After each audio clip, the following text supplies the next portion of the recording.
can we switch to the good stuff? Yes. Let's. There's no point, you know. As a wonderful old drunken animator that used to work at Disney. He's very good, but the drink impaired his work. And he said to me when I was working on this thing in Hollywood, in between other work, and he said, "Richard, if you persist in riding the white horse, don't complain when you're covered with shit." And I think that's about it, you know. It's tough for everybody. If you want to, if you have the ego or the desire to stand on your own, they can get a good shot at you if you slip. You know. And we got the money because of the success of the Roger Rabbit. Set me up. And in hindsight, we should have just gone to Europe slowly, take another 5 years, made it on our own. And then go to a distributor and you get it, you know. People would find it as a novelty. But it is a happy ending, because it's not the finished This film. is a happy ending. Yeah. But it's not the finished film, but it's something much more exciting, because for us, it's incredibly exciting to see the stages, the overlaps, and kind of thing. It seems to be a thing of its own now. And it's, you know, the Academy have got it. It's in a golden box now, and it's safe. You know, unless the digits lose their magnetism. How much of the sound is as it would have been if you'd finished? Oh, we needed a lot of work we would have done. Yes. There was just no time. We were just slamming stuff in. Oh gosh, no. But the voices are as you wanted them. Yes, absolutely. Them. Oh yeah, the voices are all great. Now, since we don't have any credits, can you tell us who the voices were that we heard? Because there's been a bit of discussion and disagreement. Yes. Windsor Davies was the head of the Brigands. Kenneth Williams and Stanley Baxter for the Courtiers. And they each did 2 voices. And they were very good friends, but they were very competitive and never worked together. And I managed to get them to work together. And they were terrific. So which was Stanley Baxter then? One of the 4, there are these 4 guys laughing and with Zigzag's assistants. I see, yes. Zigzag himself is Vincent Price. Vincent Price, yes. And Anthony Quayle is the king.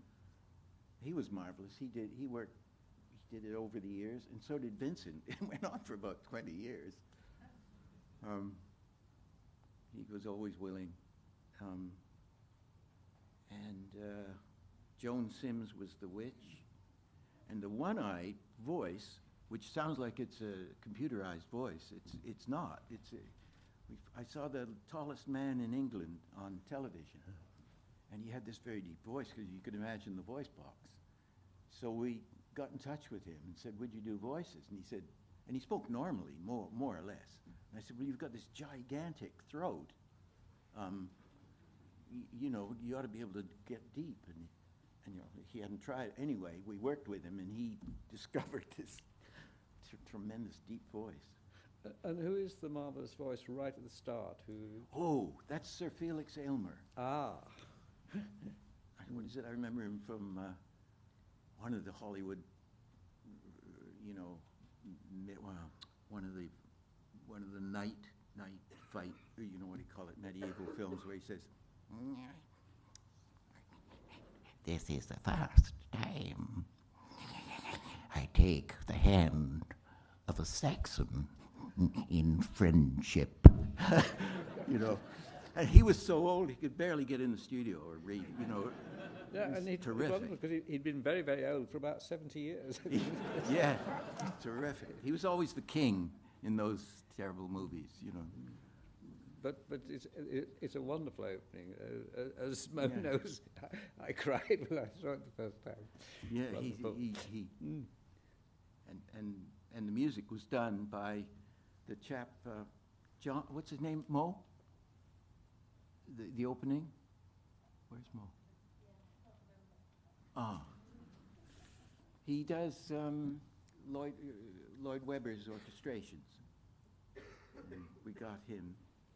And then a couple of the other musicians were friends of mine who are jazz musicians that I played with for years. They were completely new to it. They did a fantastic job. There's so many good people out there don't get a chance, you know.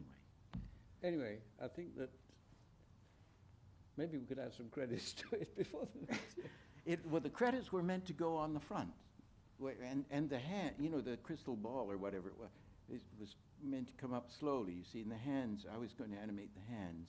There's these ancient 100-year-old hands, and going through it and stuff would appear inside, and then we just put all the credits in the sides, you know, so we could credit everybody on the film. I mean, there's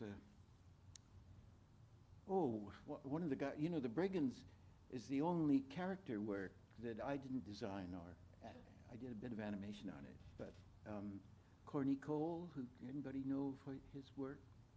He was terrific, and these were his surfing friends. He just, so he did that whole, he designed all those guys.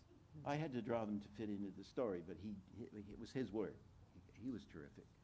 And the guy that animated it was Paul Bolger, an Italian guy.